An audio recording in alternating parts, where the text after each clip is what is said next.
नमस्कार। मैं डॉक्टर प्रगति गुप्ता, अमरावती, महाराष्ट्र, आज आपके सामने पुनः एक बार उपस्थित हूँ। आज हम प्रयोगवाद, उद्भव, विकास एवं स्वरूप देखेंगे। तो आइए देखते हैं प्रयोगवाद का उद्भव। प्रयोगवाद का जन्म यूरोप में प्रथम विश्व युद्ध 1914 से 1918 के समय हुआ।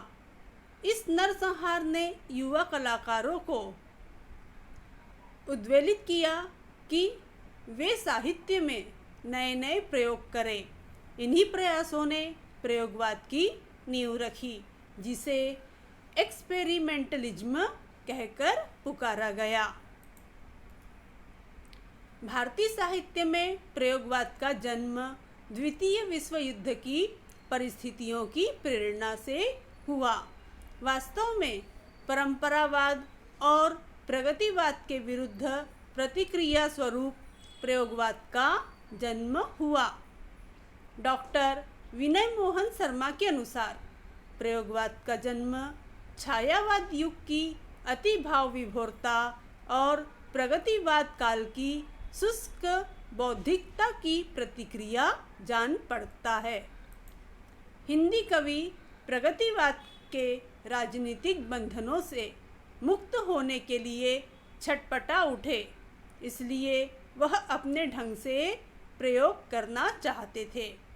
शैली की अभिनवता, नूतन प्रतीक, कल्पनाएं, प्रचलित पद एवं नवीन छंदों का सृजन इनकी विशेषता बताई जाती है।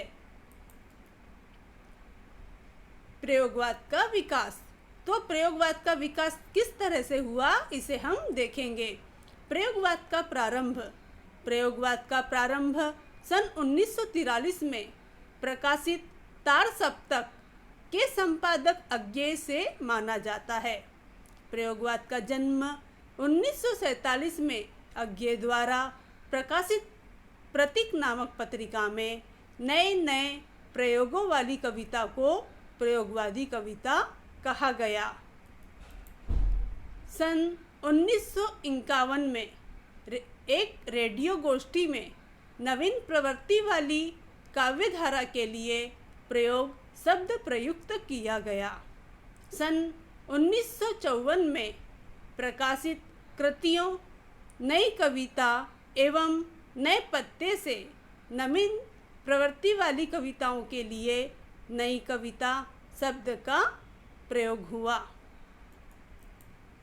तो हमने यहाँ पे विकास देखा था। अब हम प्रयोगवाद की कालावधि देखेंगे। डॉक्टर रामस्वरूप चतुर्वेदी ने कहा है, प्रयोगवाद प्रमुखतः कविता का आंदोलन था, जो बाद में नई कविता के रूप में परिणत हो गया। यहाँ हम प्रयोगवाद की कालावधि देखेंगे। प्रयोगवाद की कालावधि सन 1943 से 1960 मानी जाती है। इसे हम 4 युगों में विभक्त कर सकते हैं।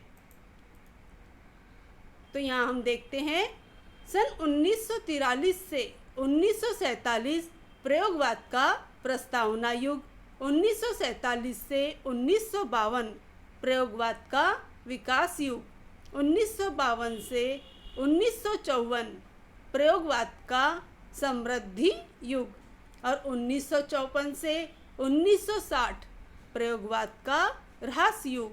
तो इस प्रकार से हम प्रयोगवाद की कालावधि को विभिन्न युगों में बांटकर उसके प्रस्तावना और विकास के साथ साथ उसका ह्रास भी देख सकते हैं। तो आइए देखते हैं प्रयोगवाद का स्वरूप। प्रयोगवाद का स्वरूप देखते समय यह विचार उठता है, इस धारा को प्रयोगवाद क्यों कहा जाता है। प्रयोग शब्द अंग्रेजी के एक्सपेरिमेंट के अनुरूप हिंदी में प्रचलित हुआ। वर्तमान युग विज्ञान युग है और वह नई दृष्टि लेकर आया, जिसका कार्य प्रयोग एवं बौद्धिक विश्लेषण है। प्रयोगवादी कवि मानसिक भावनाओं का विश्लेषण करने के लिए नए नए प्रयोग करते हैं और उसे अपनी कविता में उतारते हैं। इस प्रकार नवीन प्रयोग करके कविता का मार्ग निश्चित करते हैं। इसकी मनोवैज्ञानिक पृष्ठभूमि में आधुनिक युग के जीवन की विषाक्त, जर्जरित एवं कठोर परिस्थितियां थी। सांस्कृतिक, सामाजिक मूल्यों का विघटन, वर्तमान के प्रति असंतोष के कारण प्रयोगवाद को बल मिला। प्रयोगवाद के स्वरूप में के संबंध में विद्वानों ने भिन्न भिन्न रूप से अपने विचार व्यक्त किए हैं। प्रयोगवादी कविता के प्रवर्तक अज्ञे जी का कहना है कि जो व्यक्ति का अनुभूत है उसे समष्टि तक कैसे संपूर्णतः पहुँचाया जाए। प्रयोगशील कविता में नए सत्यों या नई यथार्थताओं का जीवित बोध भी है। उन सत्यों के साथ नए रागात्मक संबंधों को पाठक या सहृदय तक पहुँचाने अर्थात साधारणीकरण की शक्ति ही प्रयोगवाद है। प्रयोगवाद काव्य धारा के कवि देखते हम तो कवि है भवानी प्रसाद मिश्र, गिरिजा कुमार माथुर, धर्मवीर भारती, नरेश मेहता, नेमीचंद जैन, जगदीश गुप्त आदि। तो यहाँ हमने प्रयोगवाद का जो उद्भव कि प्रयोगवाद का उद्भव कैसे हुआ है, उसके साथ साथ प्रयोगवाद किस तरह से विकसित हुआ और प्रयोगवाद का स्वरूप कि प्रयोगवाद क्या है, तो इसकी जानकारी हमने देखी। तो आपको प्रयोगवाद को समझने में आसानी हुई होगी। नमस्कार, धन्यवाद।